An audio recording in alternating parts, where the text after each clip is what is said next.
Hello, everybody, and welcome to episode 4 of the Game Groofs podcast, the all-encompassing weekly gaming podcast from the Goodnight Groofs. My name is Matt, and today I'm joined by Mike and Paul. Mike, how are you doing? Well, pretty good. Had a decent 2 weeks since, we've talked last. Yeah, welcome back. No Josh today, but we've got Mike, the return of Mike. Good, glad to have you back. Paul, how are you doing this? Good. This week? Well, we have no Josh this week, so I'm wearing my my short sleeve shirt. Got the button down a little bit, got to get the Josh vibe going on here, so that we can have his spirit always in the. I was gonna say in the building that is the internet, that is goodnightgroofs.com. Perfect. Well, good. Someone is emulating his chest hair exposure. I don't know. Yeah, exactly. All right, moving on. I need to find my cat. I'm doing all right as well. We didn't ask. There was a reason we didn't ask, but I guess if you want to insert yourself, who cares about little old me? Let's move on to the more fun stuff. Let's talk about what we were playing this week. All right, Paul, what have you been playing this week? I was not ready for this question. I'm trying to think now what I've been playing this week. We'll go to Mike. We'll come back to you, Paul. Mike, what have you been playing this week?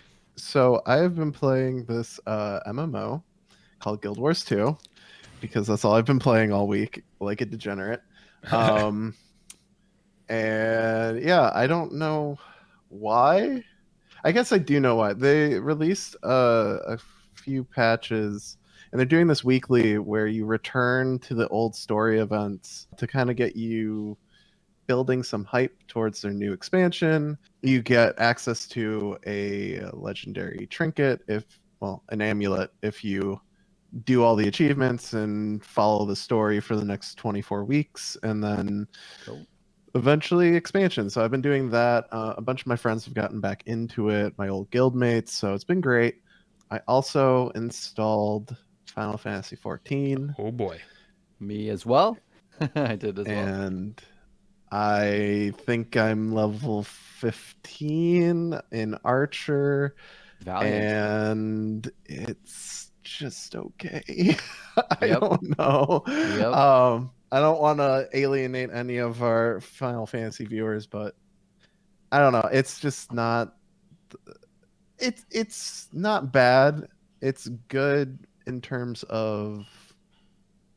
I enjoy it as like a casual go in, do some stuff, kind of chill out for the night, and then go to bed. I don't think I could play it multiple hours a day.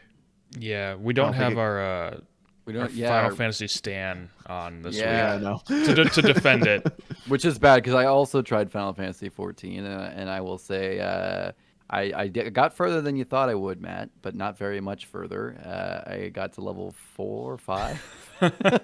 And you know what really did for me? I started trying to, I saw a bunch of big watery areas and a lot of crazy stuff, and I tried to jump in, and I got invisible walled pretty hard, and that just made me irrationally angry. And I don't know. It was cool. I thought the casting animations were cool. In general, I think the vibe was neat. I thought combat was fun for tab targeting. It was clean and it was good. But I just couldn't get into the questing structure. I couldn't get into being locked in to watch cinematics for stories every time I'm doing a quest. I can't skip through them unless I skip the whole thing. And then I'm kind of confused as to what's going on. I didn't find. I like the happy medium that WoW hits, where they give you quest text. You have a choice if you can read it or not, and move on. And if you don't want to read it, you don't have to. I kind of like that. So I don't know. For me, it wasn't a super slam dunk. I probably won't be going back. I'll also say that the game, my computer is not very great for running games like this, and I feel like the game just did not look good with lower resolution and lower graphics. I think some games are friendlier to that, especially ones with more stylized art styles, and this not so much. It was a little bit more realistic, and it just did not look good at all when it was downscaled. So wasn't for me. I think there's a lot of people who love it, though. I mean, I know there's a lot of people who love it, so awesome, but didn't jump me up. And I will say too, in terms of other gaming, I do remember now, because after playing that, I was like, okay, I really want to get into some kind of weeb shit of some kind. I don't know what, but I want to get into some anime, RPG, JRPG thing.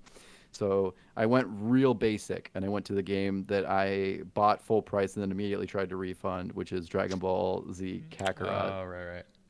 And I tried to play that again because I played it a couple times and I just wasn't super into the free roam. You have to like run. I mean, you don't have to, but there's like a lot of benefits for upgrading, for like roaming around, doing like little quests and RPG things, flying around. But to be honest, I wasn't crazy about that. I'd rather just like this is one of the first Dragon Ball games in a really long time that actually like goes through the story chronologically, as opposed to like weird what if events and stuff. So I kind of just want to go through the story, but it was kind of a bummer because the whole story, it's like they took the actors and they got them back to re-record lines, and then they recorded them in the cheesiest, most over-the-top way, and like that's saying something considering it's Dragon Ball, but it was like even goofier than the anime was, even goofier than any version of it, and so it just kind of took away. So I don't know. I got through the Frieza saga. I got Super Saiyan Goku. What else is there to say? I'll probably stop there. But that was my gaming week. Mostly a lot of I played some other JRPGs, but it was basically just me trying to like JRPGs or some kind of Japanese game and failing pretty hard. I have given you recommendations in the past, but I definitely recommend Final Fantasy 15 for you. I know, but here's the thing: it's not like it's not ever on sale. It's not on sale recently. It's not on Game Pass. It's like I have to pay like full price for it right now. You can. So, I think it is. I think it's often like the disc version is pretty cheap on Amazon often.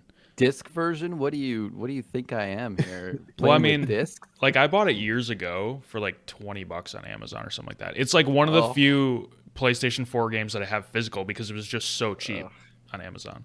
Not worth it. I'll just wait. I'll wait one day.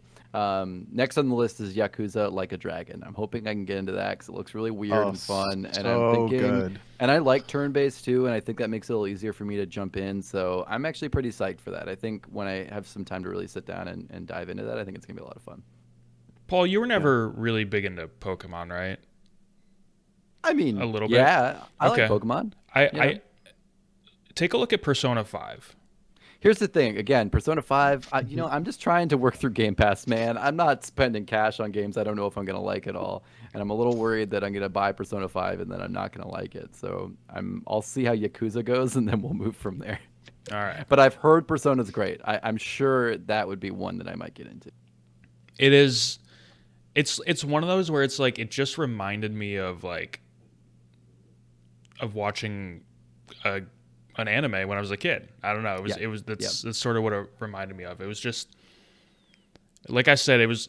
I said this in Discord before, but I played like 35 hours of the game and I was only like a third of the way through. So I didn't even come close to finishing it, but I enjoyed my time with it. And at a certain point, I was just like an anime. Yeah. At a certain point, I was just like, I got to move on. On. Yeah. I played more Ghost of Tsushima this week. Nice. Played another 6 hours or so. I just didn't have as much time. But I was almost exclusively doing side missions and just the map clearing stuff and really, really enjoying that. Unexpected, kind of, but really enjoying that. The world is just so enjoyable to explore. It's so damn pretty. It's so damn pretty. And like I've said before, I love the thunderstorms and the rain in that game. And when I see that rolling in, I'm just like, yes. I'm just gonna walk around in the rain and explore. Another like small thing that I really like about this game is that they give you a lot of fast travel points. They're like littered around the map, and I love it when a game gives you the option to have a bunch of fast travel points. I don't really think it takes away from the experience of, specifically for this game, the fact that you don't have like a mini map or a ton of quest markers cluttering your screen. That sort of balances it all out to me. When I'm traveling around the world, I'm always enjoying it the whole time. But I don't necessarily want to have to run across the entire map to get where I'm going.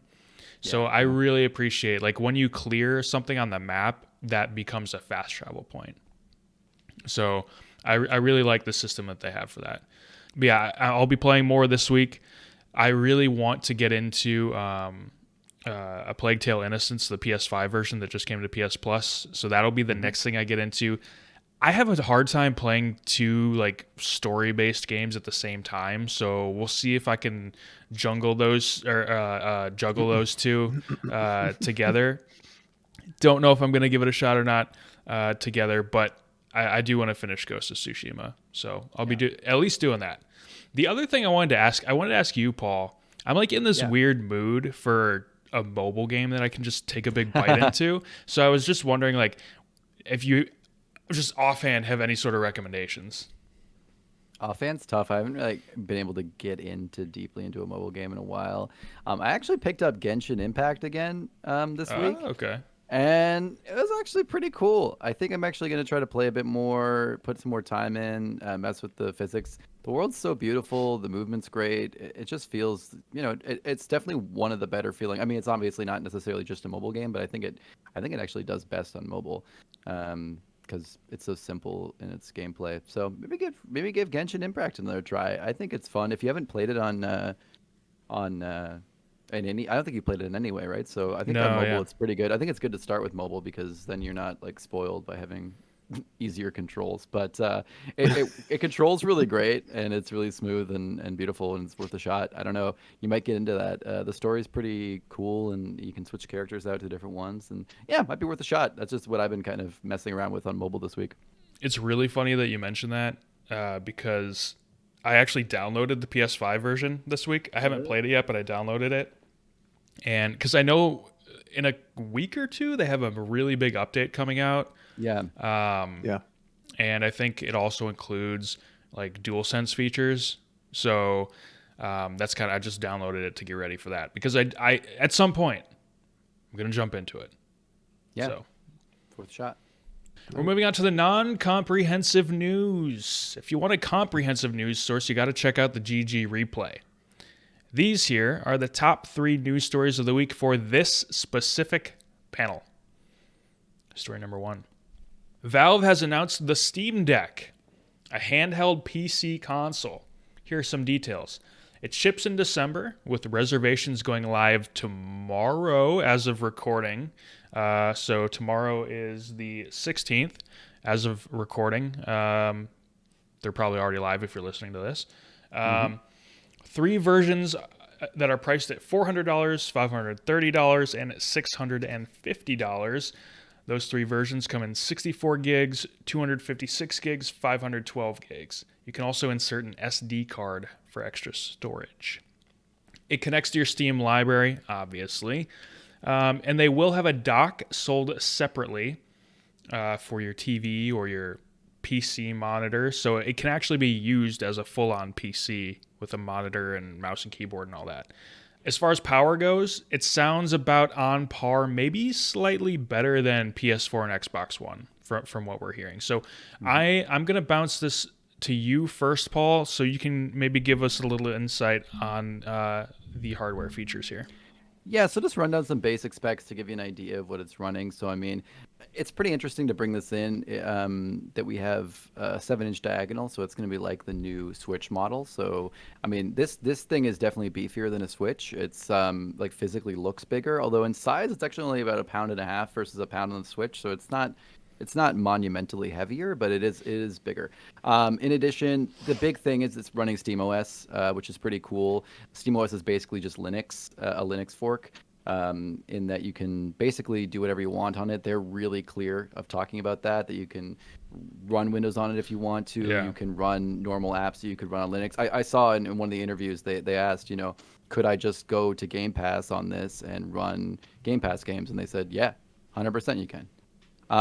So I mean, it's pretty interesting. It's clear that Steam is the push because there's Steam stuff already on there, but you can do more with it.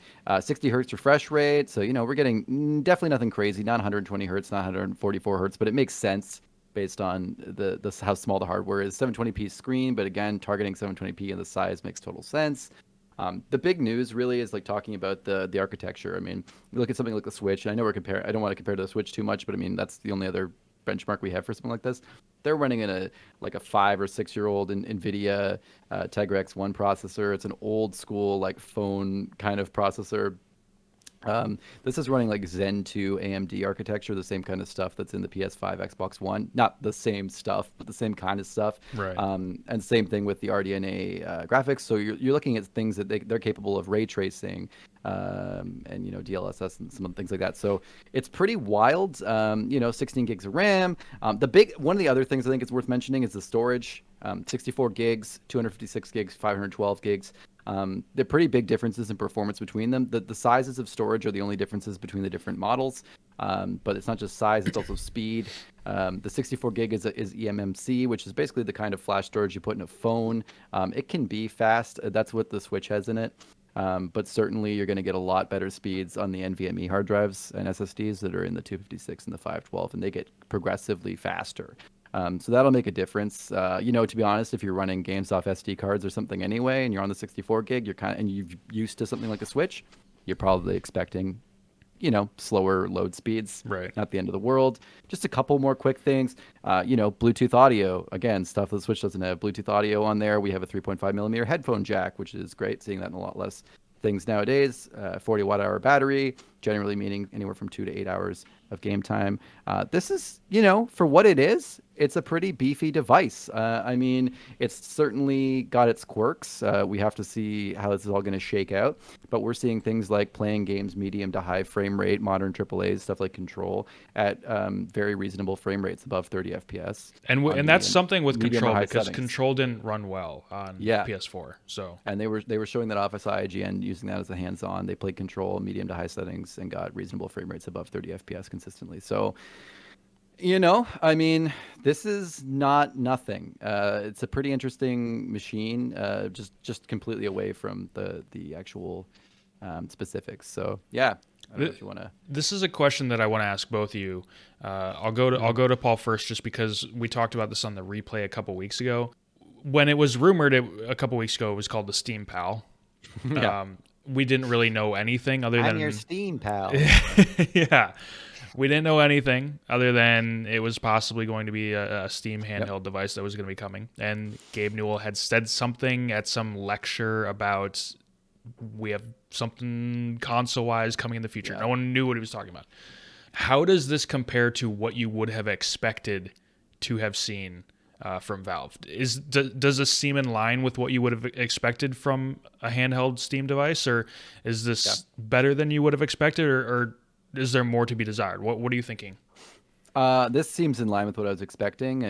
Actually, pricing's pretty shocking to me. It's a little bit like, and Gabe mentioned that. I saw an interview, like a very small interview with Gabe, where they talked to him about it, and basically he said like pricing was painful for them to get, because they really didn't want. I think we're kind of getting this thing where it was really hard for them to release that 64 gig eMMC version. I don't think that was something they were dying to do, right? But they really wanted to hit that have a price tag with 3 in the front of it, going up against the Switch, going up against consoles. And so so that's kind of shocking to me that they even have something that low. But otherwise, it makes total sense to me. The size, if anything, I'm kind of shocked in just about how much they really threw in.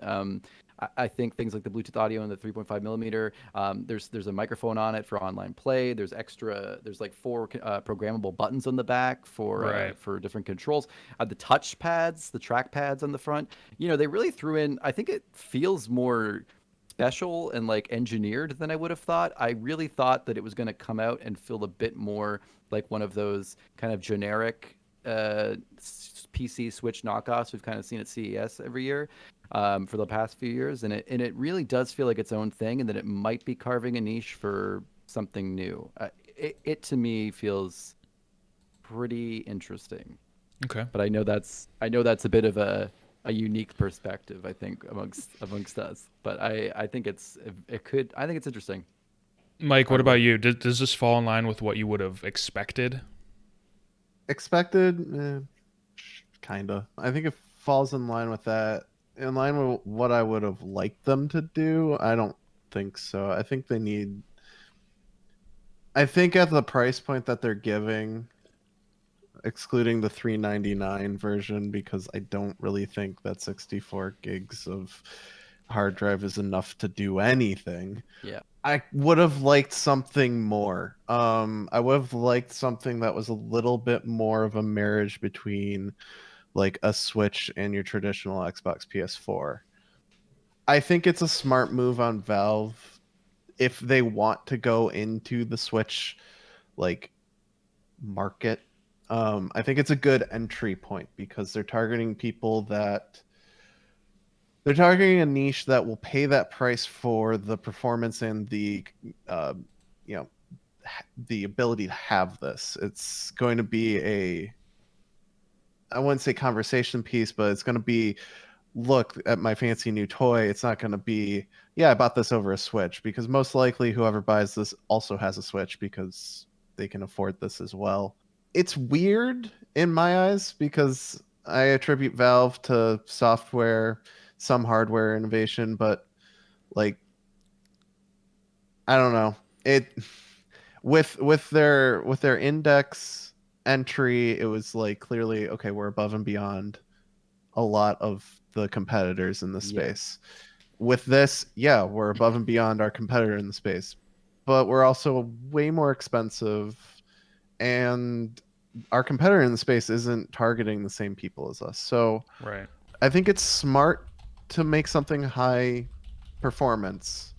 I just, to get some traction into the segment, I just don't know how successful it's going to be, especially if it's only sold through Steam, which I assume it will be because I don't see you buying this unless you have a Steam library.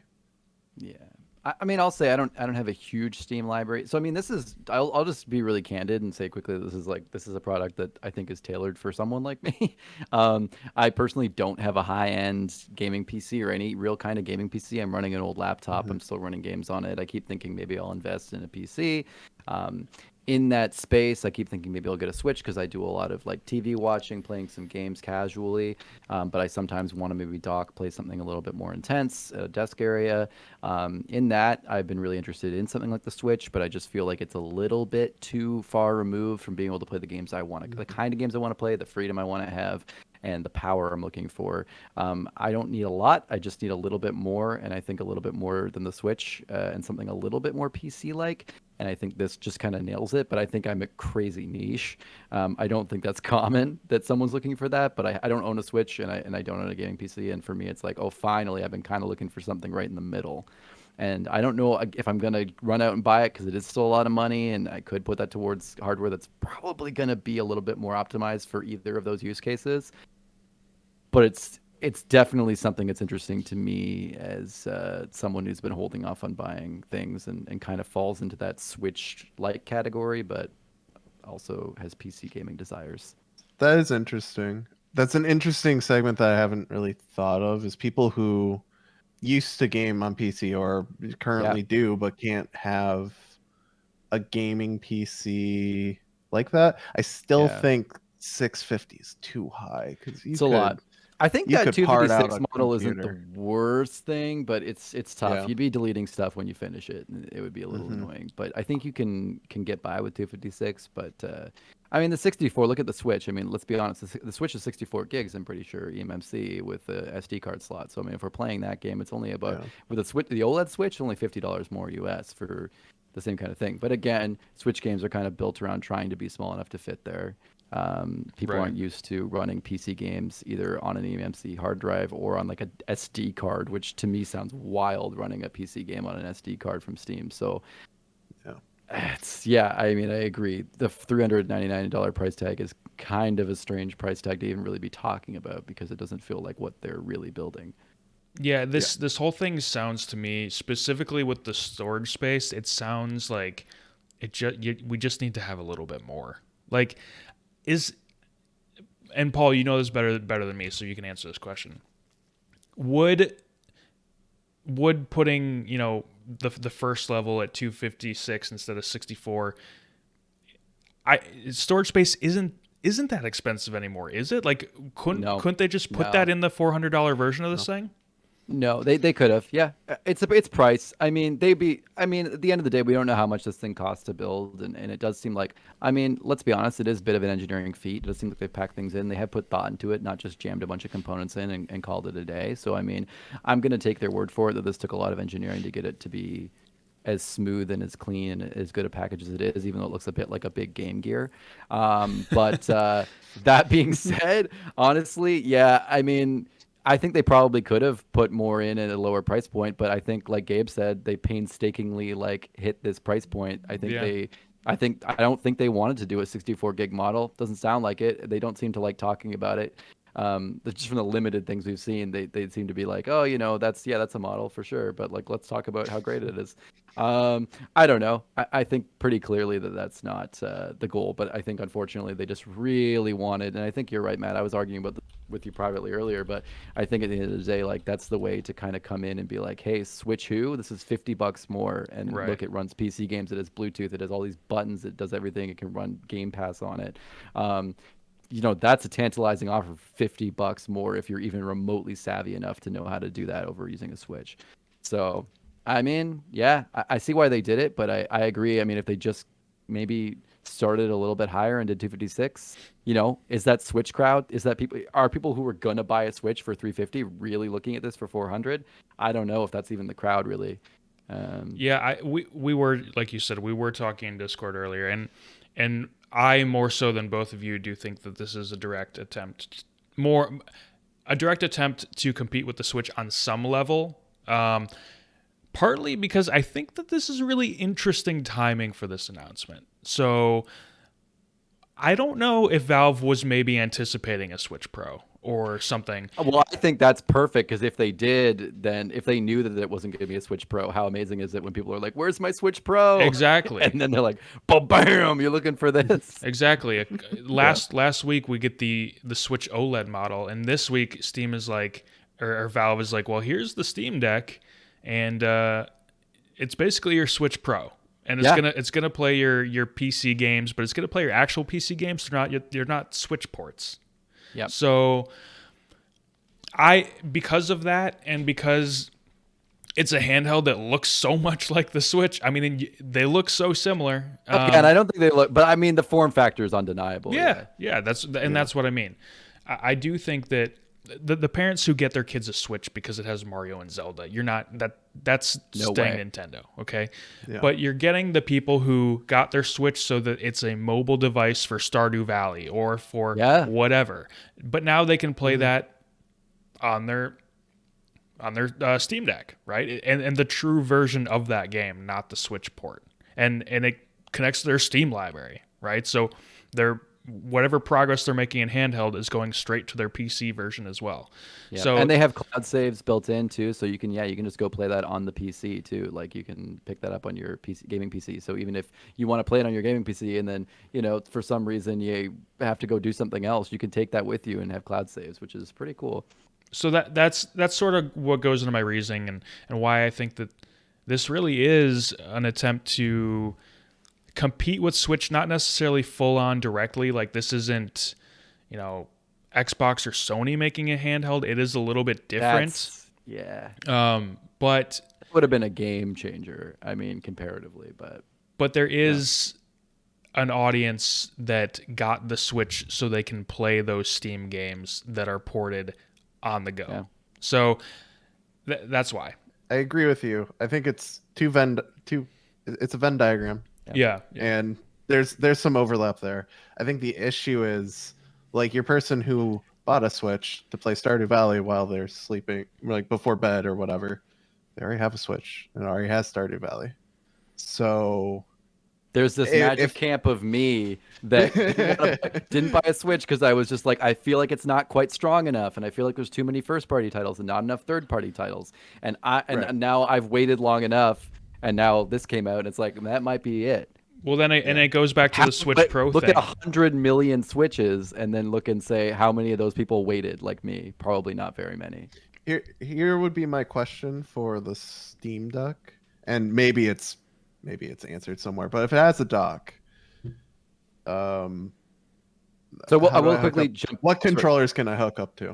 So I will say right off the bat, that's something they were really not talking about. They've said there officially will be a dock, but they can't say if it's going to come out when the Steam Deck launches.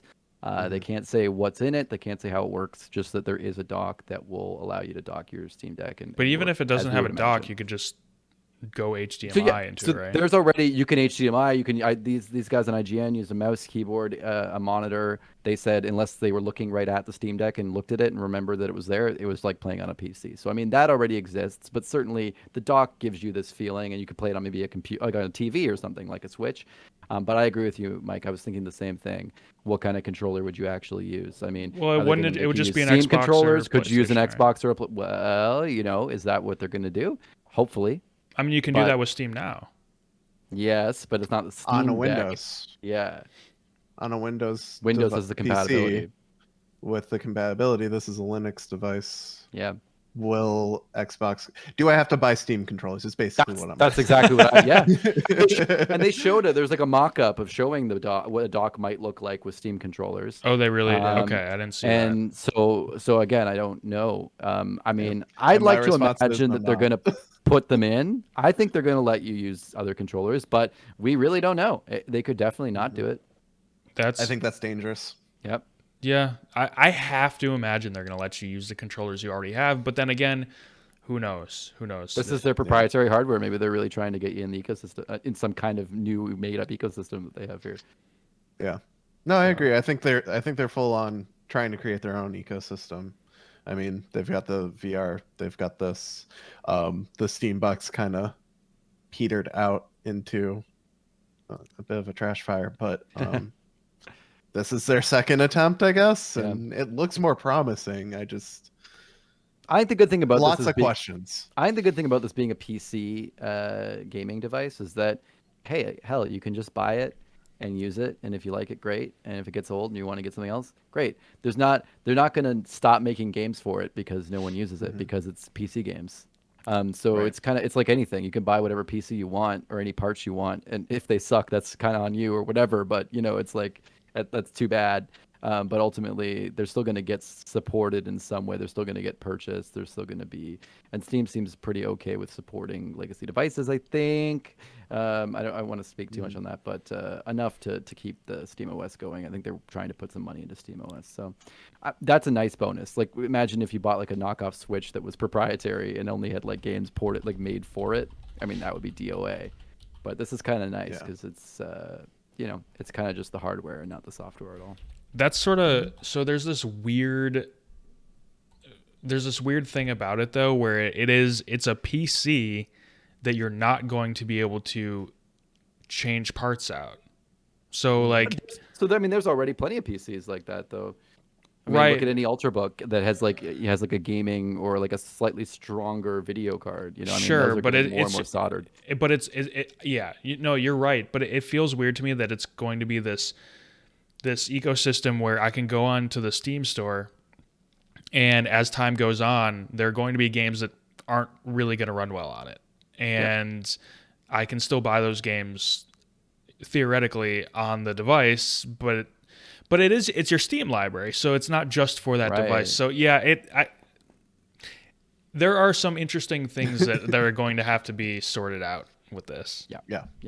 It's very niche. Not everyone's going to want it. I mean, it's a console, but it's not. It may not last as long as a console, especially in modern console generations. But even then, I have launched Xbox Ones and PS4s, and I'll tell you, they're not lasting as long as the console generation's supposed to last. They're getting a little laggy. But yeah, I don't know. I don't know if it's going to last. A lot of people are asking, is this going to be a 5 or 6 year device? How long are we expecting games to kind of be targeted to run on this? As much as you can say that. And it's like, well, we don't really know. It's a gamble, but it's a gamble I'm very interested in possibly taking. I'm curious about its heating. I am also. I'd love to hear more about the cooling systems, and that I feel like we really have not heard a lot about that, and that's a huge issue with mobile. Yeah, it's a very tiny device and not a lot of airflow, so that's going to determine how long it lasts. I don't think there's even. I don't even know if there's an active fan or anything. I'm very. There's a fan port. Yeah, there was something at the top. They pointed it out. Okay. Yeah. Okay. It looks. It's basically like the Switch. Yeah, it only looks as big as the Switch port, and that's. I don't know.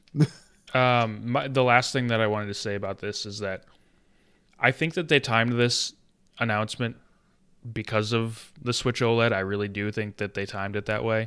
But I wonder if they announced it too early and if December is too early for the release because of the chip shortage and because of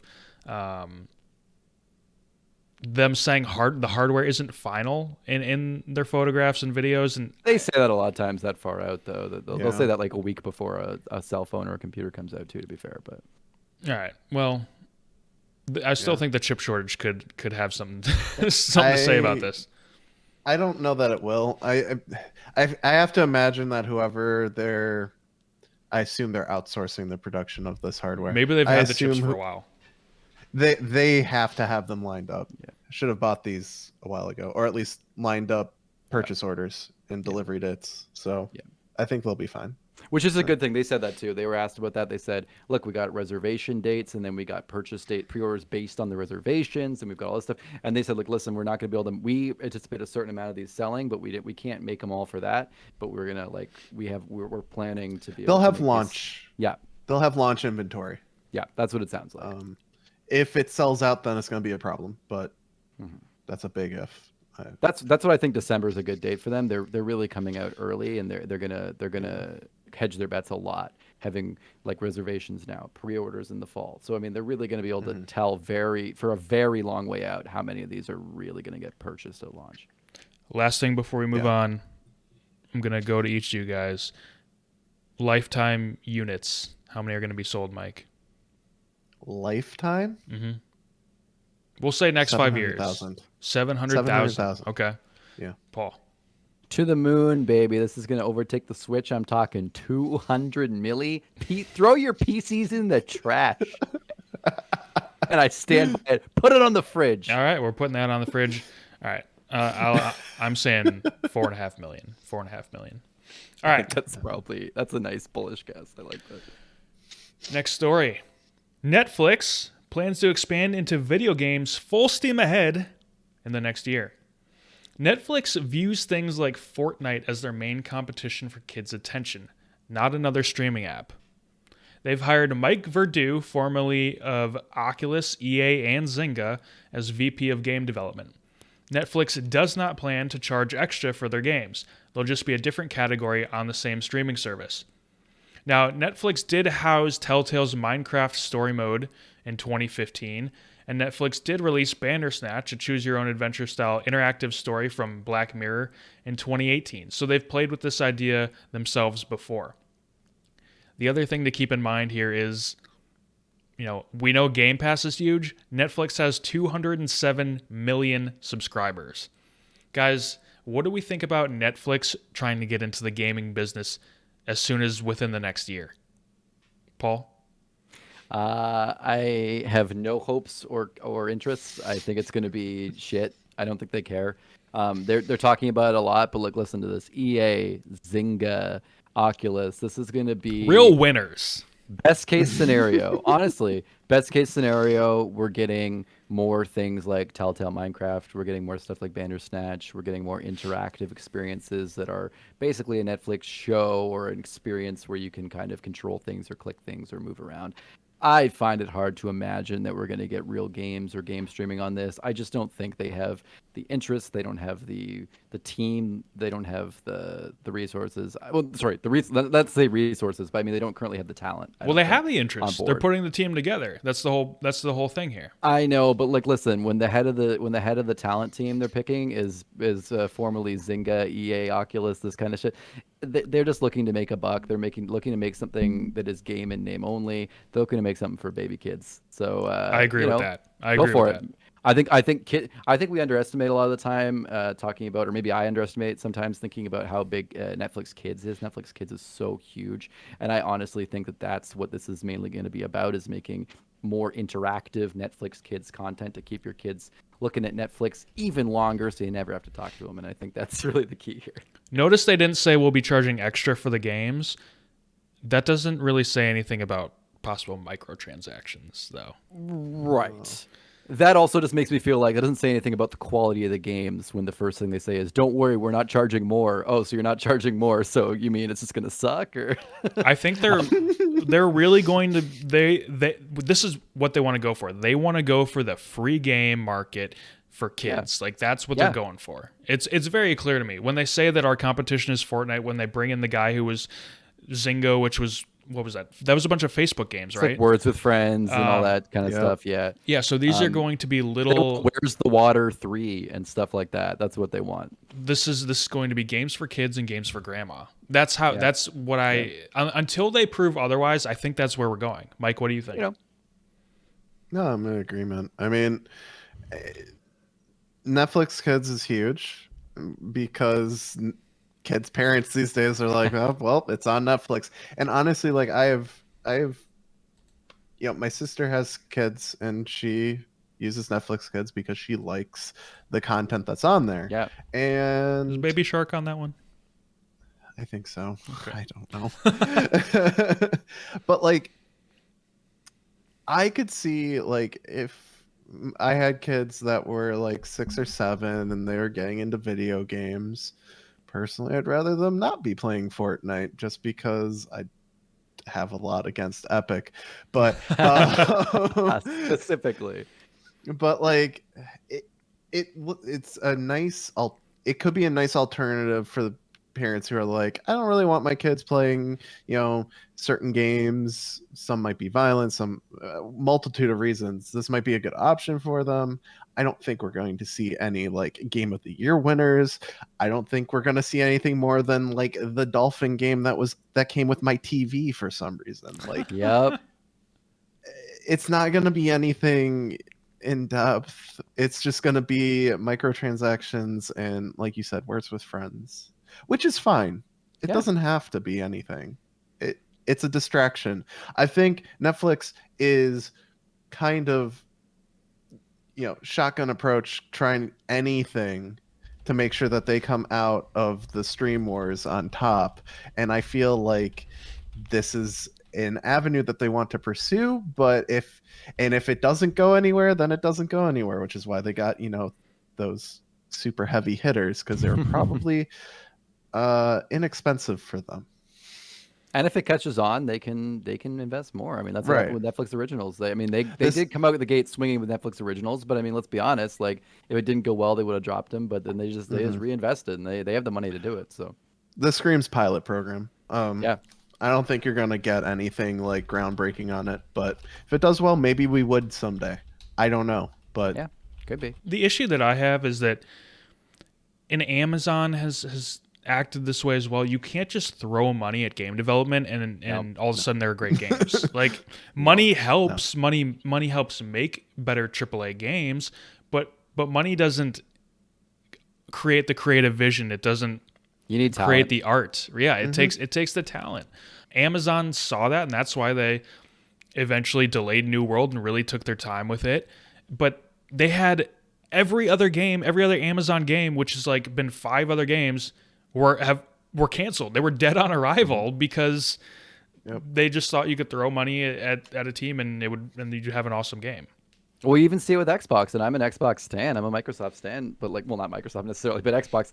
But I will say, I mean, that's the same thing. People will talk about, well, Xbox is buying up studios left and right. Why aren't they? Where are all the games? Why aren't they winning the console? Or why aren't they whatever? And I mean, yeah, it's not like I'm sure eventually there will be some great stuff, and we're already getting lots of good Xbox exclusives, but it takes more than just money. It takes time and talent and a lot of direction and the right the right playground to be in that nurtures that and I think that's why we see Sony taking off a lot, just because of that's what they go for, and so yeah, I think it can be at any level. It's not just about money. The only question that I really have for this is, can I use my Steam controller for Netflix games? You're having the opposite issue that we have. that's a good question. Do I have to use my TV remote? Real? Oh no! Oh yeah. You know what it is? You have to use your phone, and then it's basically just a phone game, but on the TV. Hey, I don't hate that. Jackbox on Netflix would be That's great. cool. That would be really cool. That would be a great idea because you can do that. I think pretty party simply. games would actually be a really smart idea. Mr. Verdu, give a call to a Jackbox. You're listening. All right. Next story. And this is gonna be a fun one right here. All right, let me go through some of the details and then we'll talk about it. Okay. The I'm just gonna kick back here. The PlayStation app for Blue Box Game Studios' abandoned trailer has been renamed from Real-Time Trailers to Real-Time Experience. Available for preload on July 29th, you'll find an intro on August 10th, and then the app goes live later in the month. No one really understands yet what the intro on the 10th means, and then going live later in the month. But okay, let's not worry about that. Okay. The app is going to feature multiple trailers between 5 and 12 minutes long, gameplay demonstrations, and future live events. Okay, let me real quick. Let me get into my prevailing thoughts here, and then we'll bounce it to you guys. Okay, here's my new theory on this thing. Blue Box is actually Sony. That's why you have the inverted logo. And this whole thing is just a big alternate reality game tease for Sony's big August event. And that August event is going to include some sort of big new horror game. And that's either going to be from Kojima, or it's going to be a Silent Hill game with Konami involved, or both. Okay, but it's either one of the two or both. Now, Real-Time Experience, they've renamed it to Real-Time Experience. PlayStation Experience, PSX, that was just trademarked. This would be in line with also the possible rumored Sony PlayStation event that's going to be happening on August 12th. All right, so we put up the intro on August 10th. We have PSX on August 12th, and then we do new trailers throughout the rest of the month. I think these multiple trailers could be trailers for Horizon, God of War, using the 3D audio and the DualSense features. And then the final thought, a 12-minute trailer just straight up sounds like Kojima. So, this is where I'm at on this. I now have pivoted from. So the whole time I thought Blue Box was more than what it appears. For a long time, I really did buy into the Kojima thing. Then I was more like, well, it's something, but I don't think it's Kojima. Now I just straight up think Blue Box is Sony, and maybe there's a Kojima thing involved, but there's definitely some sort of big horror game that's going to be a part of this. I know I just dumped a lot of information. Let's hear it from you guys. Mike, what do you think about this? I mean, is it PSX? I don't know. It's obvious at this point. It was obvious before this point that Blue Box is not Blue Box. Hassan, if you're real, I'm sorry, but you can't sit there and tell me that you have 50 developers at your company and then not show any of them. There's footage of the interior of Bungie when they were making Halo. There's footage of Happy Games when they were making No Man's Sky. You're telling me you can't show me your Gray little studio. wall. You're gonna show me yourself against a gray wall in a turtleneck, looking highly sus. Trying to look like Elizabeth Holmes over here. Looking way too attractive for a game developer. So it's just like the writing's been on the wall. Whether or not conspiracies aside, because of course people are going to read into what people say, what people's relationships are. Jeff Keighley has backed this. That in itself means something. Jeff Keighley is not some nobody. He's trying to create his own empire stuff. Empire, yes. So he's not going to sit there and back an indie company that had a really shitty trailer for a game that had no information. No. And then Sony's not going to back another game developer that's promising basically the moon.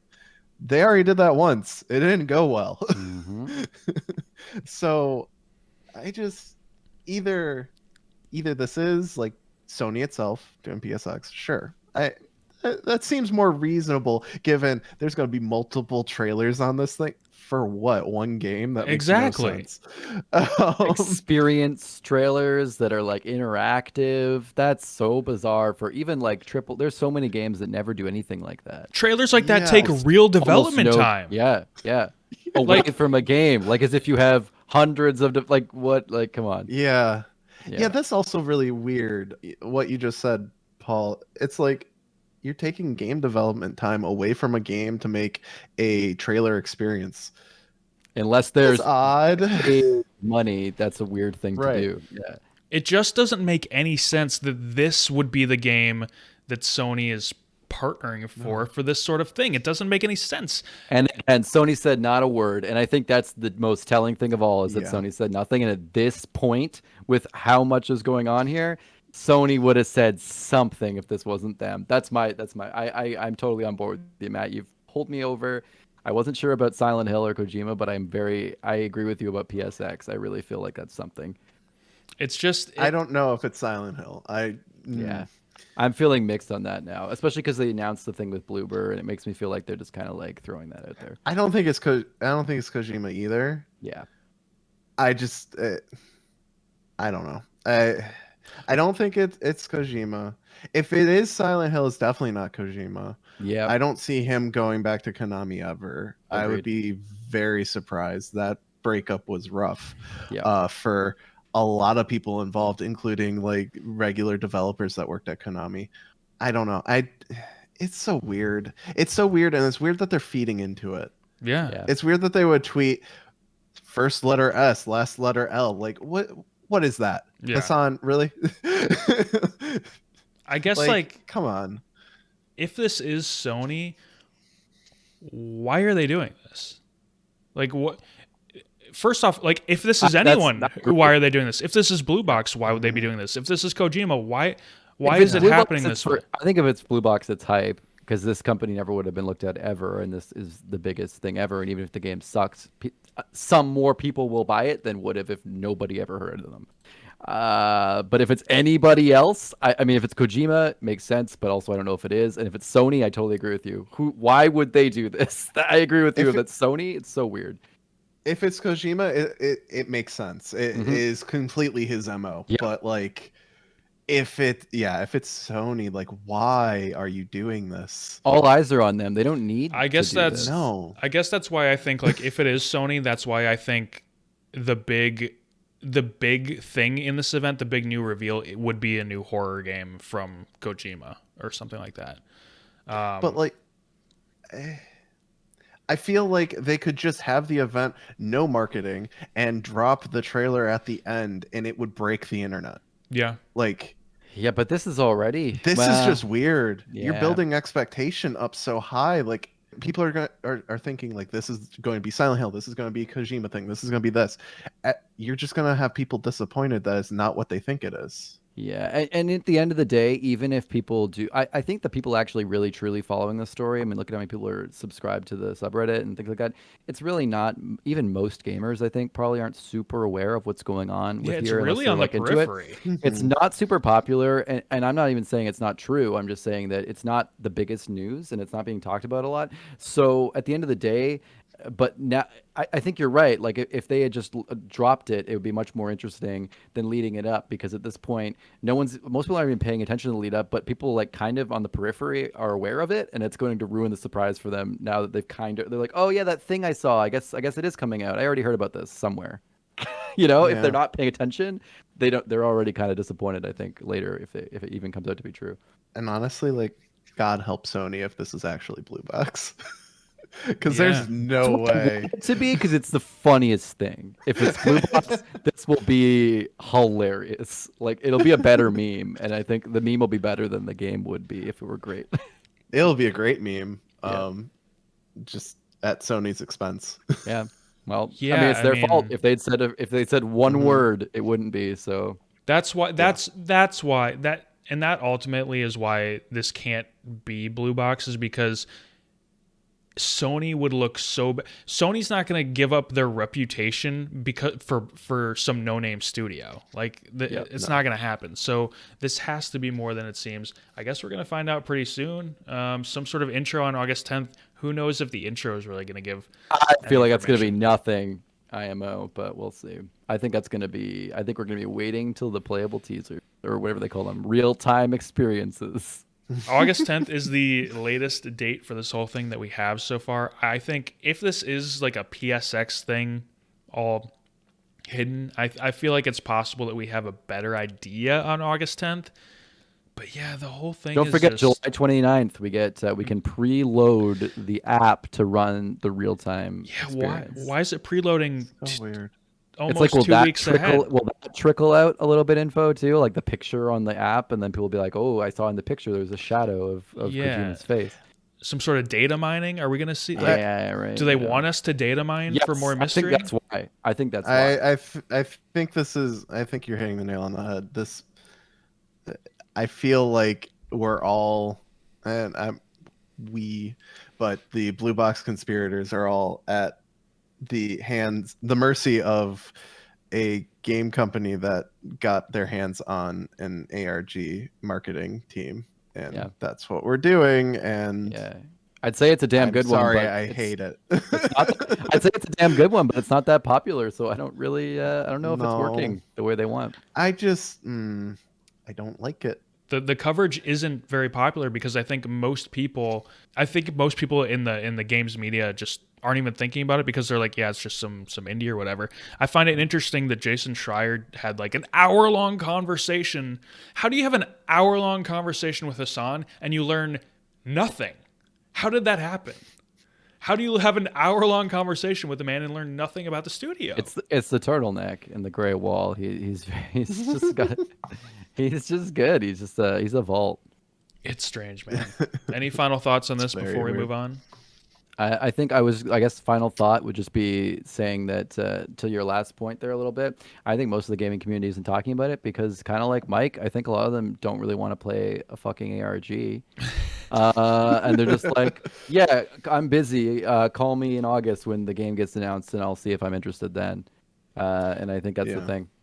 Like, we've seen the ARGs in the past work. I mean, the most notable one that I can think of is like Overwatch with Sombra's release. That was basically an ARG. Halo had that huge one with Halo had a huge one. Yep. Was that the they B can one? Work.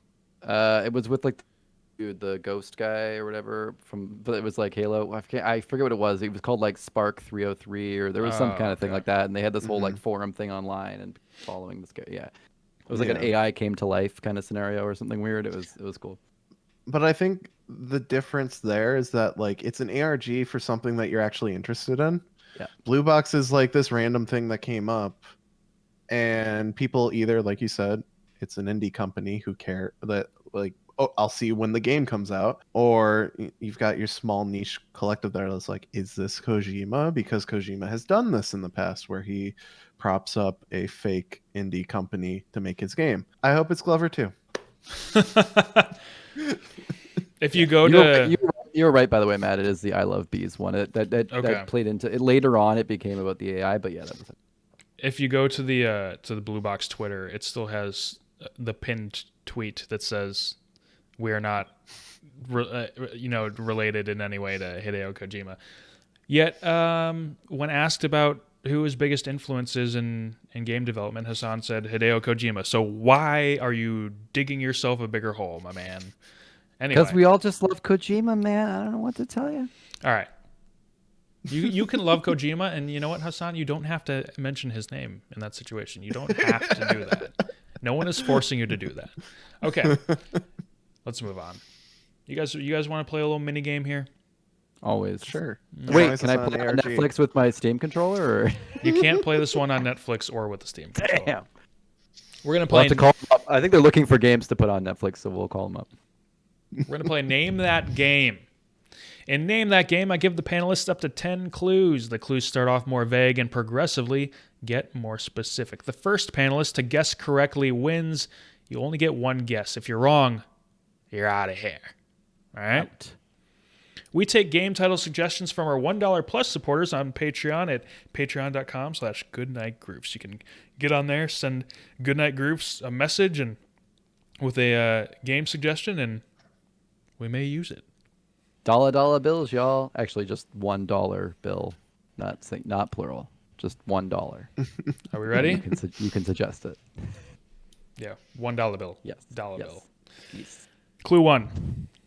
This game sold over 14 million units. This game holds a score of 92 on Metacritic for its home console releases. This game was first released in 2003. This game originally released on 6 different platforms, including a mobile port from Gameloft over the span of 2 months. Oh, no. The game is part of a series that dates all the way back to 1989. The latest console release in the series came in 2010. What? All right, we have 4 more clues. Oh my goodness, my this is a God. good one. you- This is really hard. Do you need a recap Yeah. at all? Or I are think we- I'm No. okay. No, Okay. I I'm know those were good. all equally useless to me. I think I'm ready for the. Give me the ones where you tell me the name. This game was built using the Jade engine. Matt's like, I made this one too hard. Any thoughts? Any It's so thoughts? Okay. easy. The last 3 questions are going to make it easier. Okay. The game received a film adaptation in 2010. Doom. No. Wait, 2010. No. 2010 film adaptation? No chance I saw that. The game is receiving a remake next year. Final clue. Throw a ball, you'll hit a game. Final getting a clue. remake. Final clue. And Paul, if you know it, don't say it. We'll see if Mike can I get won't. it. I here. won't. This prince died so Assassin's Creed could live. Yeah. Okay. Oh, so Prince of Persia. Okay. Okay, but which one? Sands of Time? Yeah, Sands of Time. Yeah. So Okay. when you said, so when I said, I guess Doom, and then you said 2010, and I remembered that you were talking about 2010. I went, it was Prince of Persia in my head, but I didn't want to yell it out. But I was like, fuck. I'm pretty sure the mobile port for this I game didn't- was like on yeah. flip phones. I remember the Prince of Persia game. That's why I was thinking about it, the mobile game, but I wasn't sure because I knew there was an Assassin's Creed one. And I was thinking about that more. Also, I didn't know Prince of Persia was from 1989. That's what threw me off. Yeah. That's what lost me out. Yeah, it's That it's an plus old the series. six platforms. I was like, what are the other 2? So it was mobile, it was yeah. PS2, Mm-hmm. GameCube, Windows, Xbox. I think Xbox, and then Game Boy Advance. Right. Oh, Wow. Yeah. GBA. Okay. I love that they had a named port to flip phones. It wasn't like called something different. It was called Prince of Persia: Sands of Time. Yeah. Like it was supposed to be Like it's the same remotely game. the same as the game. Yeah, it's like it's the same game and not vastly different. Yeah. This one has actually a voice dialogue. It's pretty cool. This one, there's no speech or text. You just run around. I assume it was and- just like Pitfall, basically. Yeah, the Prince of Persia just gets longer as you assume. eat blocks. It's like Snake. He just can't eat himself. All right. Moving on. That was a hard one. I like that. I feel That like the was last few difficult. have been kind of easier sometimes, and I think that was good. I really like that one. I need to change it so the last clue doesn't give it away, so there is a chance that no one gets it. Yeah. Yeah. But I kind of like the cheeky It's funny. final clues. Yeah, I agree. Completely forgot about the Prince of Persia movie. You should save the Yeah, puns. Jake for, Gyllenhaal. Jake Gyllenhaal.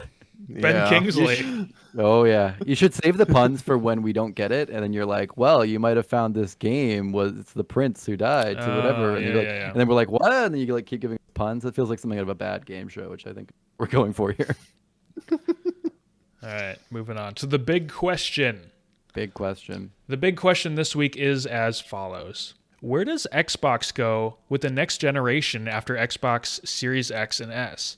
Will they start to maneuver their way out of hardware, or will we see at least one more console generation with a physical box from Xbox? And we'll go to our local Xbox stan, Paul, first. What do you think, Paul? So I mean, we've talked about this before on I think the first or the second Game Groofs. I mean, I don't expect everyone to listen to all the Game Groofs, although I do actually expect it, but I have to say I don't expect you to do it. But if you haven't and you're discovering us for the first time, go back.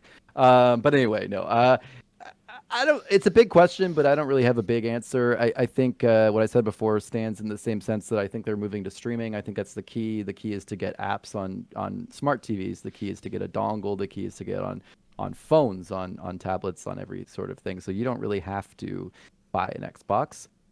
That being said, how far are we from a magic streaming future where everything works and we have flawless fiber or Starlink times 2.0?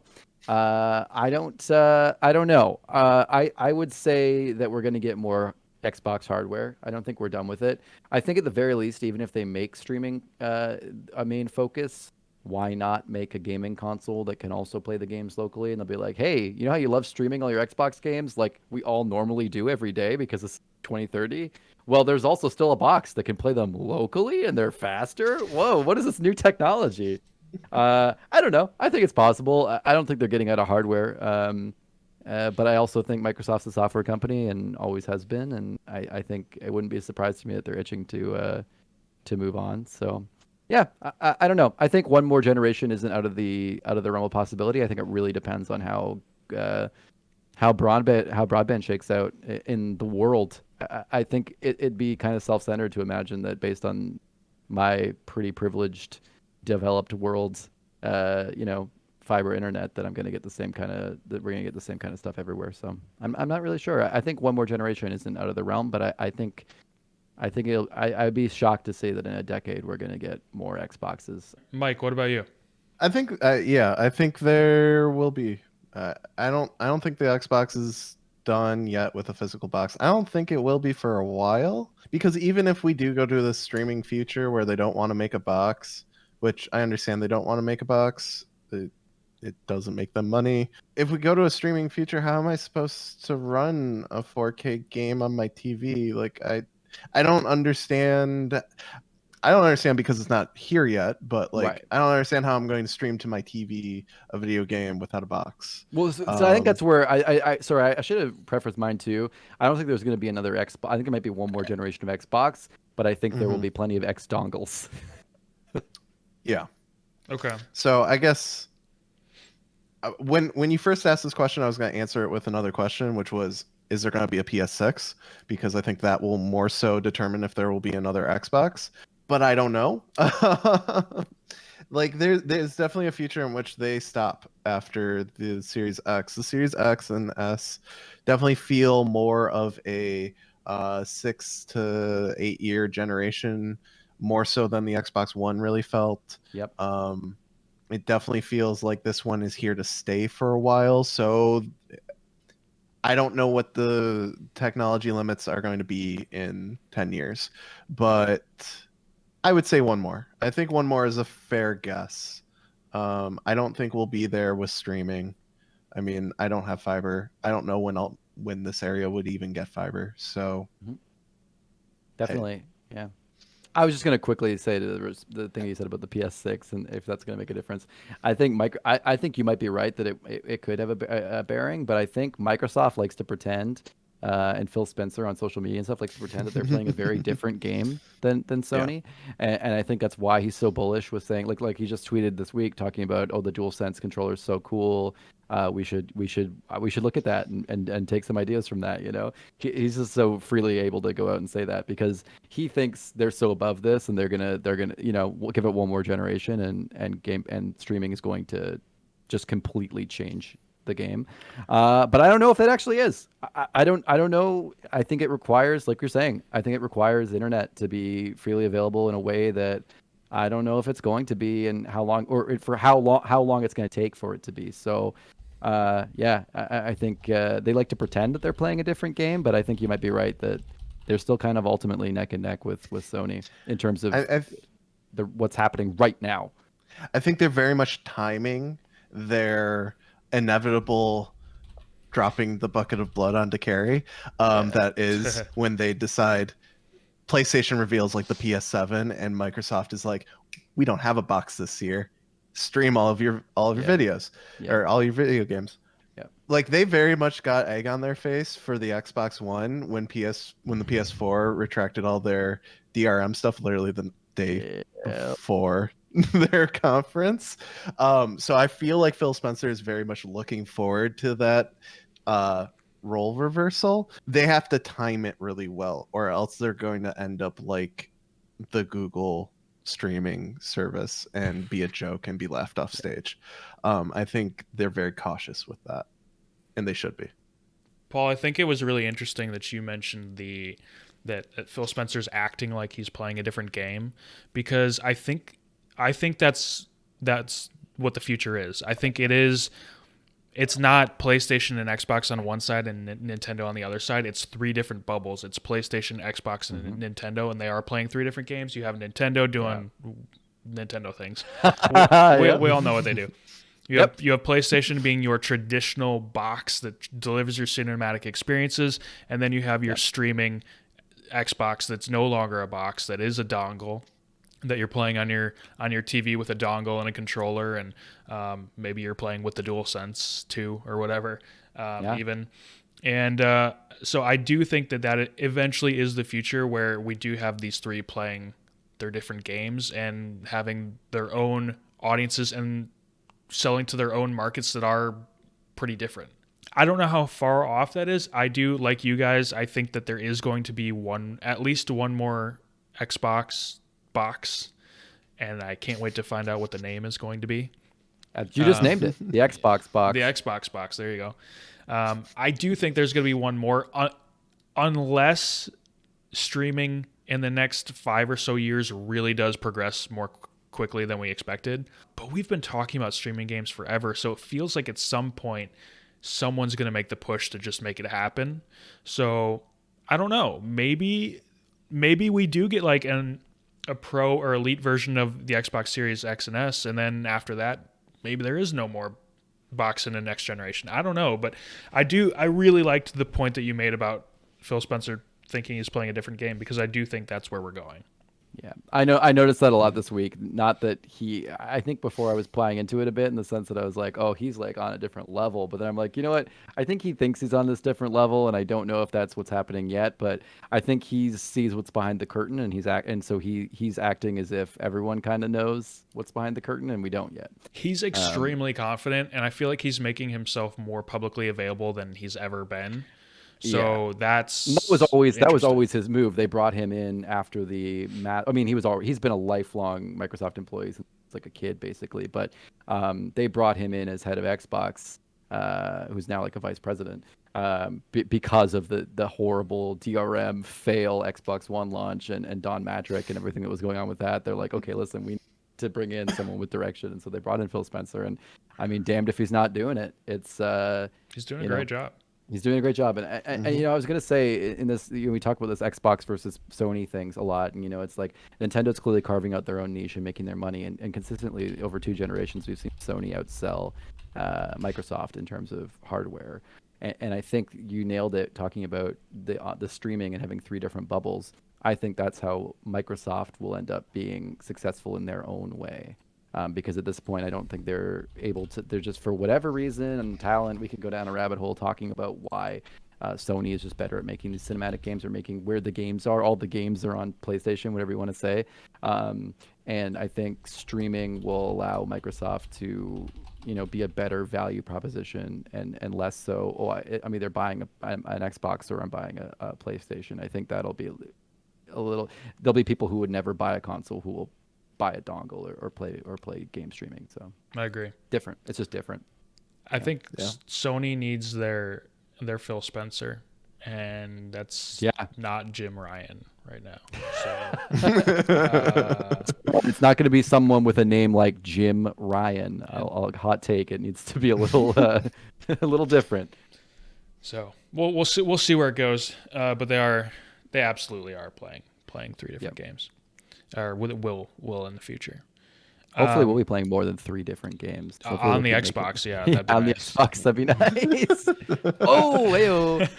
You guys are playing games on your Xboxes? I'm just using it to watch Netflix, but I have to make sure it's always online. So. All right, let's play another mini game. Love it. Let's play Claim a Game. In Claim a Game, I give our panelists a choice between 2 games and ask them which one sold better or which one scored higher reviews. They have to claim one of the games. Review scores are taken from Metacritic and based on the best scoring platform. We'll play 8 rounds. The panelists can make the same claims, but whoever made more correct choices at the end wins. Last week, Mike, did you watch? Did you watch last week? Yes. Oh yes, man, me and Josh were nervous. We were nervous. I watched, I practiced, I played along. Would you have won? Would you have won? I don't think so, no. Okay. All right. I think I ended up with the draw. Okay. as well. A three-way tie. All right. All right. We take matchup suggestions for Claim a Game from our $1 plus supporters on Patreon at patreon.com/goodnightgroofs, where you can message us your suggestion. Go ahead and do $1 that. bill, y'all. Because to be quite honest, it takes me a bit of time to put this together. So if you could go ahead and send us the messages, that would be fantastic. Matt, is it fair to say that you'll take a single dollar bill in the mail every month as a Patreon subscription? No. We'll get a P.O. box. We'll target the very paranoid. All right, here we go. All right. Round 1. More units sold, GTA 3 or GTA Vice City? Vice City. Vice City. Correct. Both are correct. Vice City 17.5, GTA 3 14.5 million. That is not copies. Copies. My game only had half the game on it and it was shut down. Higher score: The Legend of Zelda, The Wind Waker, or Super Mario Sunshine? I hope it's Wind Waker. I feel like Sunshine. I'm going Sunshine. It was Wind Waker, a 96 to a 92. I hate Sunshine so much. So that is point Mike. All right. More units. Borderlands 2 or Far Cry 3? Borderlands 2. Yeah, I'm saying Borderlands 2 as well. Yeah, Borderlands 2, 20 million to 10 million. Yeah, Borderlands 2 was on sale on Steam. It was on consoles everywhere. I just feel like, yeah, that was a big sell. Higher score: Journey or Mass Effect 3? Journey. Mass Effect 3 had a 93. Why? Journey had a 92. This is the first question that no one has gotten right, I think. That's interesting. Really yeah. I'd argue Journey's the better game, but whatever. Yeah. If you said Mass Effect 2, though. Yeah, right. If it hadn't been 3, if it had been 1 or 2, I would have said differently. Yeah. More units. The Witcher 3 or Super Mario Galaxy? Galaxy. Super Mario Galaxy sold 12.8 million units. The Witcher 3 sold 30 million units. Wow. Okay. I just thought the Wii sold so many. I used that logic last time. I think it's almost like you knew I would use that logic again, that the Wii sold so many units, so the game must have sold more than any other. I'm just surprised so many people bought Witcher 3. Me too. Remember, that is outrageous. Remember, though, Witcher 3 is on Xbox One. Xbox. Yeah, that's true. No, it's not on the new consoles, but you can play them on there. You know, it's been on PC, it's been on Switch, right? So then there's people like you who buy it 4 times. So yeah, that's true. Yeah. Not yet. I don't understand 3 times, why. 3 times. The game's so short. It ends at the noon wraith. I don't understand. I thought that Griffin thing, and then I got bored of White Orchard, so I quit. Jesus, is that Christ. right? Is that how you play the game? Hurts my soul. literally ended at the noon wraith for me every time. I've tried to play it. Everyone's always told me if you leave White Orchard, the game gets better, and I was like, "There's more than White Orchard in the game." I thought that was it. I thought that was expansions. Yeah. Okay, all right. Moving on to the next round. Higher score: Donkey Kong Country, Tropical Freeze, or Crisis? Tropical Freeze. But can the higher Wii score? Higher score. Crisis. Can the Wii run Crisis? No. I'm gonna go Tropical Freeze. Crisis isn't really a good game. You both wasn't. You both said Tropical Freeze? Yes. Yeah. Okay. Tropical Freeze, an 86. Crisis, a 91. Crisis wasn't even that good. It just looked good. It scored 91 on PC. Jesus. It's a graphics benchmark. Yeah. Like, I don't understand. It's like running one of those, yeah, exactly. It's like running Antutu and giving it a 97. Okay. All right. More units. Diablo 2 or Fall Guys? Diablo 2. Fuck. Fall Guys. It was Fall Guys. Diablo 2, 4 million. Fall Guys, just on PC, 11 million. I was gonna say because wasn't Fall Guys free on Sony? It was through PlayStation PS4. Plus, but Okay. only for that month, and then you would have to buy it after. Okay. But Interesting. PC, wow. Final one. Okay, so we have let's do a little quick recap here. We're tied. Is it 1-1? So you Yeah. both got one, and then Mike got one on his own. Paul got one on his own. So last This is one. abysmal. Higher score: Halo 5 or Diablo 3? Oh, good one. They're Oh. both terrible. I'm going Halo 5. Oh no. There was a lot of hype around Diablo 3 though when it first came out. A lot of reviewers I think thought it was good. No, you don't think so? It was barely playable. It was like, look at Diablo 3, how great it runs on my new computer. Look at this auction house that we put in for no reason. I'm gonna say Diablo 3 for the drama of it.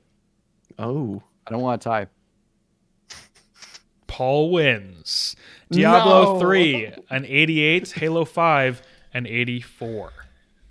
So real Why are they quick, both in the Critics- 80s. Hold on. I know, right? That's what I was waiting to see what the numbers would start with. real quick, I want to double check what the What? platform was for Diablo. Okay, so here's the reason why Diablo 3 scored the way it did. Console? Console. No, that's what I was thinking actually, because it came there later, but PC was The console releases are actually like a better game in a lot of ways, I think. PC was 88. So Wow. Yeah. Wow. yeah. Mike's fact checking. Oh, His I'm curious now. his world is shattered. And I was shocked, but I wonder if the review scores I would have been lower had I wonder if the real money like auction house wasn't live during reviews, and if that would have changed scores later on. Are you I'm wondering if you're looking at base Diablo 3 or Base Diablo 3. Yeah, base Diablo 3 Are on you PC was sure? an 88. Yeah. Because okay. Wow. Yeah, base Diablo. I'm telling 3. you. Let me- I'm telling you, remember, like the reviewers are just like, wow, what a beautiful game. It's so good. And then like It was so actual people bad. who played the game were like, what are you playing? This is a different game. But yeah, I guess you're right. Critic score would be Yeah. higher. remember Critic's not the user. Yeah, exactly. It ended up being I think it ended up living up to that critic score, but yeah, when it first launched, people were not happy. Yeah. I mean, yeah, it ended up living that critic score if you accept the kind of game it is and not expected Diablo 3 in earnest. But yeah, interesting. Wow. That was a good one. That was a really good user score 4.1. one. Yeah. Oh yeah. god. Yeah. Is that out of 10 or out of 100? of 10. All right, we ready for audience questions? We're sure ready.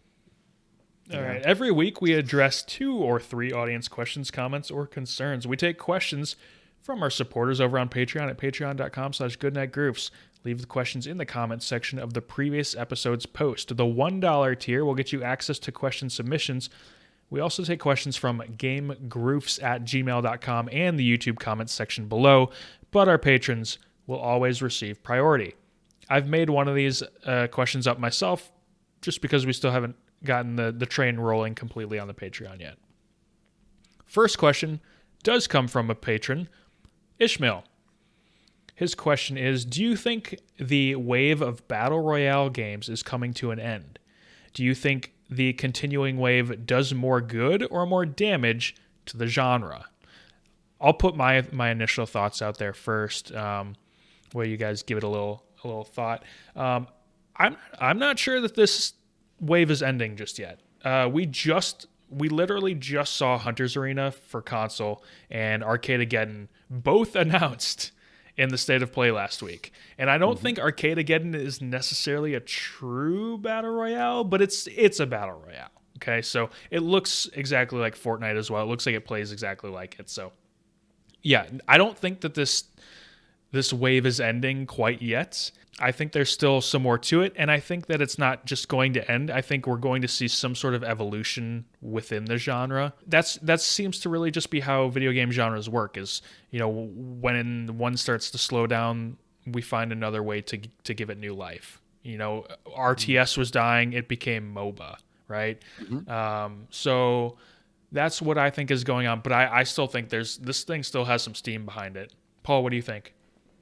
I gave this a big thought when I read it earlier when you were sharing the show notes with. I I don't know. I think I'm mostly with you. I don't think they're ending just yet. I mean, for me, I mean, I saw Hunter's Arena and I thought that looks really cool. So I mean, clearly for me, I'm pretty into it. I just played some Fortnite before we started here. I'm officially 12. But my nephew actually leveled me up when he was here recently. He leveled me like 20 whole levels in my battle pass, so it's pretty good. I had a whole bunch of stuff there.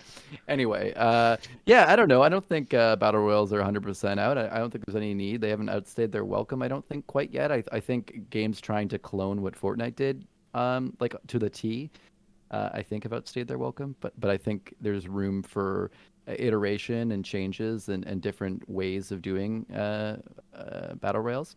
And that being said, I think maybe standalone battle royales are always going to exist, but I don't know how long it's going to be popular. But I think we'll see a lot of battle royale modes. That's been going Yes. away. That's been kind of going away a little bit. I think some, look at Fallout 76 removing their battle royale mode. I mean, we're definitely seeing that not always work out for all devs, for all teams. But I think when we see more of these games as a service coming out, like we've been talking about ad nauseum, Assassin's Creed. I'm not saying Assassin's Creed specifically will have battle royale, but Assassin's Creed and GTA 6 and Halo Infinite, I think we're going to see a lot of games that are going to continue to be updated, and games that, why not throw in a battle royale as one of the many ways you can get addicted to the game and give us more money. So, yeah, I think battle royales are probably around for a bit. It's a really fun way to play online when we have this ability to have 100 concurrent players or whatever the number is.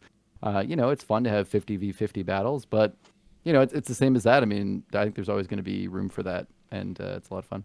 Massive action game was ahead of its time, Yeah, absolutely. and it killed that studio. Yeah. Mike, what about you? What are your thoughts on this? I'm almost daring to say that we're in the golden age of battle royales. I think every one of them that is out right now is in a really good place. Fortnite is being Fortnite and doing it exceptionally well. Warzone, I would argue, is probably one of the best feeling first person shooter Yeah. um, Agreed. battle royales that I've played. Apex is really good. It brings in the hero type shooter gameplay of Overwatch, which is nice. And then you've got, Hunt Showdown, which introduces PvE. Like, there's a lot of different niche battle royales right now, and it feels a lot different from back when Fortnite started getting popular Yep. and everyone was like, let's release a battle royale. I mean, hell, Guild Wars 2 has a battle royale mode, kind of. But, like, I don't think it's going away. I think people like the survival aspects. I think people like the massive odds against you aspect of it. Yeah. So I think honestly the current wave of it is doing great things for the genre, because people are done trying to be the quote unquote Fortnite killer, which honestly I think all game genres and the entire game industry has to stop focusing on being game Yeah. killers, and people are The trying to WoW just killer. innovate. Yeah, oh my god, don't even. They Single-handedly just need. ruining the MMO industry is everything trying to be a WoW killer. Yeah, when in actuality, you just have to wait for WoW to kill itself. Just saying. Yep. The only thing to kill WoW would be WoW. Just innovate on the genre, and game studios are doing that, and it's Yeah. churning out some pretty great content that allows people, even some people that don't find battle royales all that attractive, they Mhm. might find something for them. So, it's not coming to an end. I don't think it's going to come to an end for probably another decade, Yep. easily. It's going strong. It's getting stronger. It's here to stay. I was going to say one last thing is that you reminded me thinking about like there's just so many things that can mash into everything. And again, I mainly use for example because that's what I play, and I mean they're clearly at the forefront of innovating a little bit with this all the time, and looking at like the idea of like MMO persistent worlds. I mean, like there's almost like an MMO light. You have all these people playing with you, play with them. Obviously, most of them are against you, but you can have squads. You can play with friends and play against other people. In addition, there's PvE content, there's seasons, there's ever changing, but also it's almost like a rogue light in the sense of like when you go in there, if you're trying to play Fortnite and do PvE stuff, which there's plenty of. I mean, it's not deep or good, but it's in there. And if you're trying to like go and complete quests that aren't based on killing other players, oftentimes you'll get killed in the middle of the quest, and then you'll have to come back into the game Right. and try again. And every time you'll get a Yeah. little further along the quest, then again, there's almost like roguelike gameplay. There's MMO-like gameplay. There's building. There's Minecraft-like gameplay. Yeah. There's so much shoved in there, and I think battle royales almost make it easier to have like almost like I want. It's not a persistent world, but it's like a lot of the draws of MMOs, but it's like better for that short attention span gaming generation that we have now, where you can get all those great things that we loved about playing so many genres that came out maybe 20 years ago, but quicker and faster, and it's all of them. And I think battle royales really provide that. It's pretty cool. That's a really good point, Paul. Last 2 points I have. I agree with what you were saying before it. I do think it should become more of a permanent game mode in various games, and don't sleep on Realm Royale. All right, it's got a little bit of charm to it. Yeah, we had a lot of fun playing Realm Royale, except the one time we tried to we played Realm Royale over a weekend once, and it was pretty fun. And then we tried to get a friend to play, and it changed that the only mode that was existing was sniper only. Yeah, the only mode. It was for weird. the whole weekend. It was like sniper weekend, and this friend hadn't played before, so we were trying to convince him to get into it, and it really soured it. We never went back. Yeah, it didn't help. Next question, a little callback here to episode 1. This comes in from Question Man. So there's a big debate going on right now about difficulty in games. And this stems from Psychonauts 2, which announced that it has an invincibility mode. So my question is, what difficulty do you generally play games on or seek out? And has it changed over the years? Mike, we'll go to you. I think you know my answer. I know your answer. Yeah, the hardest difficulty possible, usually. It's never wavered from that either. I think I started off, I think Halo might have been one of the first video games that had a difficulty setting, and I put it on, I think I started on normal, and I was like, okay, this isn't challenging. So I put it on legendary and played through the whole campaign, including the library, which was hell. But yeah, I just stuck with it, and that's what I play on. There are some games that I'll turn it down on when difficulty means how much health the enemies have, but that's been it. In regards to your invincibility mode, I think it's fine. I don't think everyone should be playing on hard. I think I think every game has literally a difficulty mode that the game is intended to play on. Yeah. I just play on hard, just cause I don't know. What do you think about? So you're like, yeah, the invincibility mode. That's great. That's fine for people who want to do that. Yeah. What are your thoughts on like? I can go out and get the platinum trophy playing on either hard or with invincibility on. What are your thoughts on that? I don't like that. I don't like that at all. I think video games are becoming more of an art and more of a storytelling medium. So I see no problem in letting people experience the story at whatever accessibility setting they want, and being a difficulty setting. So that's fine. I think letting people get platinums for not really doing the hard stuff, that's a little oof. Because that's more of a platinums, to me, trophies, gamer score, whatever you use, is more of a bragging rights.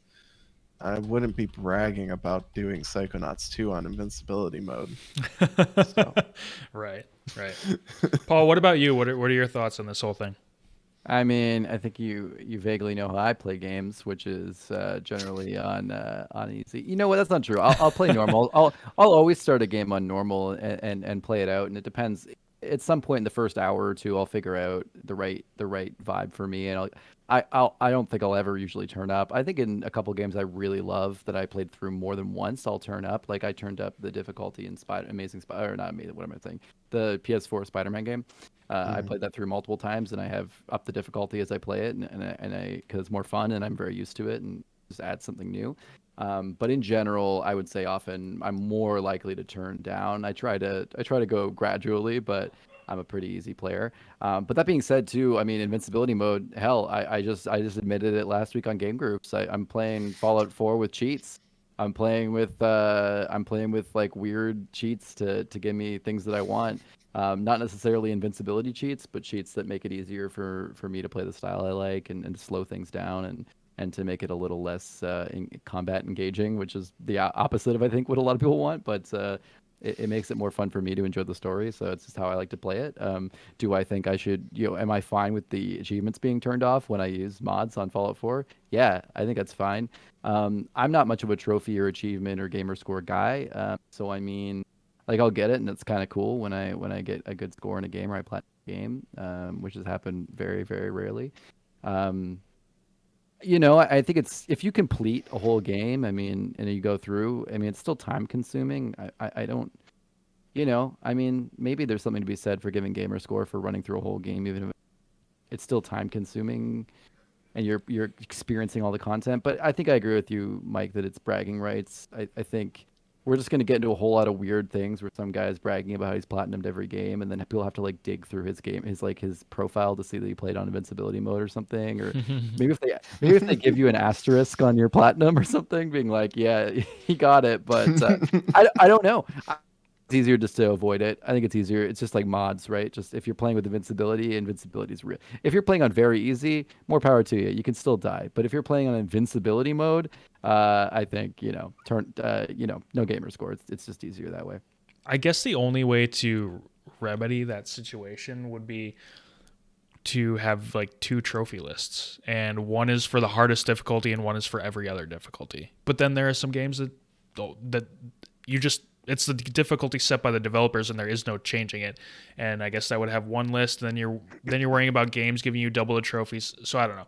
But well, I was gonna say, aren't there things in Halo that like you had to play on Legendary to get certain achievements, or am I? Maybe, yeah. So I mean, there's game you could you could just make it if you want to have games where you have like a ton of trophies and it's moved away from that in the game. But I think that might be maybe the move to not be able to 100% a game unless you can. But I don't know. That used to be how it worked. That used to be commonly how it worked. But lately, they've taken difficulty out of achievements and trophy lists. I will say one last thing too quickly is that you're saying changing over time. That's something I've loved. I think I haven't played a game, and I keep being shocked by it every single time. I haven't played a game in the last 5 or so years where the difficulty I pick is the difficulty I'm stuck with very often, and I really like that. I like having on-the-fly difficulty changes. Some days I'm playing and I'm just frustrated and I'm at a part that's annoying, and I'm not proud about it. I'll switch down, and then when I get back, I'll go back to my other mode. But if I'm at a fight that's really tough, it's nice to be able to chunk down my difficulty and flip it back up again. I like that. I like that ability to move around, and I mean, I also totally appreciate Mike's way of playing hardcore too. Love it. That's awesome. But yeah, that shit drives me crazy. But that's different gamers, different styles. It also, the whole difficulty conversation also starts to borderline on the new conversation regarding like accessibility too. So that's really a whole nother conversation, but it really does sort of start to the border on that. As for me, I used to play games on easy, but it was just because I really enjoyed the power fantasy that came with that in the game. Like I just wanted to kick everyone's ass like with total ease. That was part of my experience for the games, part of my story in the games. But over the last few years, I've been playing on normal pretty much exclusively. I typically just pick the middle difficulty, which is usually the one that the developers tuned the game for and intended the game for. So that's the one I'm playing. Really interesting thing in Ratchet and Clank Rift Apart. Near the end of the game, and this isn't a spoiler. I don't think this would be considered a spoiler, but you collect these gold bolts throughout the game, which give you either cosmetic changes to certain things, or they can put filters on your screen, or they can change, like, you collect like nuts and bolts, like that's your main like currency or whatever that you collect, but you can change them to like these blue orbs or the soda cans from Sunset Overdrive or whatever. And at the end, the last two that you get, actually it's the second last and the third last. The last one is something different, but the last two that you get in the game are unlimited health and unlimited ammo. So this is before you've beaten the game. You still have like maybe an hour and a half, 2 hours left in the game. And this is regardless of the difficulty you're playing on. So it was weird because it's your choice to turn them on or off, but it's not part of the difficulty settings. It's literally part of your character's upgrades that you have in the game. And it's weird because you could be playing on the hardest difficulty, and then all of a sudden you now have, for the end of the game, the most difficult parts of the game, you can turn on unlimited ammo and unlimited health. I thought that was kind of strange. But I turned it on. I'm like, this is part of the game. Like, this is not, I didn't put in a cheat code. I didn't change the difficulty. I collected these. I found these gold bolts. So my reward was I can turn these things on. So I did that. And I played the rest of the game with that because I assumed, I guess they intended it this way. So that's strange. Yeah, it was weird. I hadn't seen anything that so naturally gave you an advantage at the end of a game like that before. But I went with it partly because it was getting to a point where I just wanted to kind of finish the game. And like I said, it felt like I was supposed to have that. Like it was intended. So I was wondering, like, okay, so then if you have this now, they have to account for this. So is the difficulty going to come in platforming? Because you can still fall off the edge and have to restart. And sort of, but not really. They still had portions where they threw a ton of enemies at you, and it was like, okay, well, I am God now. I am the destroyer of worlds now, so it doesn't really matter. But yeah, it was interesting. But also, like I said, fun power fantasy as Ratchet. We're now at the end of the show and the aimless last words. I hope you guys prepared, because now you know it happens every week. So the aimless last words, I'm going to ask you guys what your meaningless final phrase is for the audience this week. And Paul, what is your meaningless final phrase for the audience this week? Alligator Loki is my new god. Oh, okay. Very nice. Very nice. Mike, what is your meaningless final phrase for the audience this week? If the Stream Deck doesn't have an OLED screen, don't get it. Oh. Also, you called it the Stream Deck. I did. They successfully got in your brain. I hate it. You know what? Hardware is subject to change. So That's maybe. true. My aimless last words are not hardware is subject to change, although that would have been funny. That would be funny. Mine are, now that Josh isn't here this week, Josh does, in fact, hate your MMO. All right. And can we get an email address? Josh at Goodnight Groofs. So we got to get an email for send all your hate. Send your hate mail to Josh. Send it to goodnightgroofs@gmail.com. Address it to Josh, and we will read it. Thank you guys so much for joining us here on the Game Groofs podcast, the all-encompassing gaming podcast from the Goodnight Groofs. If you really like the show, we encourage you to check out our Patreon, as has been mentioned on the episode, at patreon.com/goodnightgroofs, where we currently have 3 different tiers available. Any and all support is greatly appreciated and will go a long way in improving all of the Goodnight Groofs. The $3 plus tier will get you access to this very show 2 days early. 2 days early? That is a deal. 2 days early. What do I do? I go to patreon.com. You go to patreon.com/goodnightgroofs. You choose the $3 tier or the $5 tier, or you know what? You can give us as much as you want, but at least $3, and that's giving you early access to this show. Wow. And sorry, I forgot how to spell it. Is it just in the link below? I can just click it? It is in the link below. Yeah. Is my credit card information already saved to the browser, or can you... Here, I'll just give it to you now. It's 4156...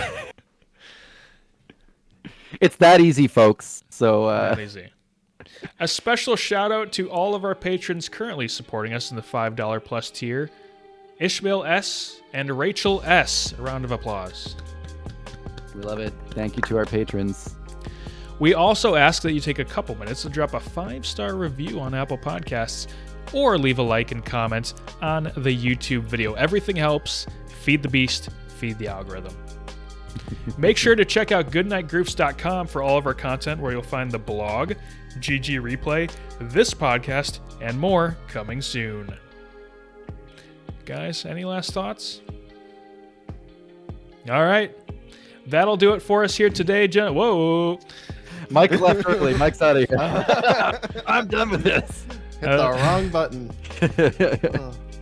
That'll do it for us here today, gentlemen. Thank you for joining me. Take care, everyone. Good night, Groofs. Good night.